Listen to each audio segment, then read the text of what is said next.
এই hello everyone, আমি এখন এসেছি বাড়িতে, দেখে বুঝতেই পারছো। তো কালকে হচ্ছে জগন্নাথের রথযাত্রা। তো সেই উপলক্ষে মা আজকে স্পেশাল কিছু করেছে। তো সেইটা তোমাদের সাথে শেয়ার করার জন্যই আজকের এই ভিডিওটা, আজকের এই ব্লগটা। তো চলো দেখে নিই যে মা কি করছে।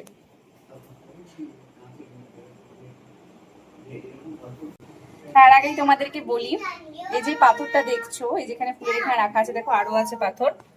তো আমরা রিসেন্ট কালিম্পং গেছিলাম ঘুরতে, তোমরা আমার আগের ব্লগগুলো দেখেছোই।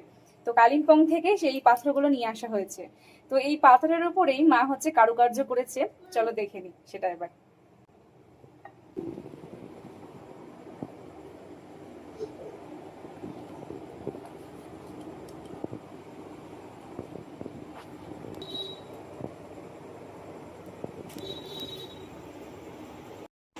দিন পর একটা কিছু করতে ইচ্ছে হলো, তাই পাথরের উপরে গোবিন্দকে আঁকলাম।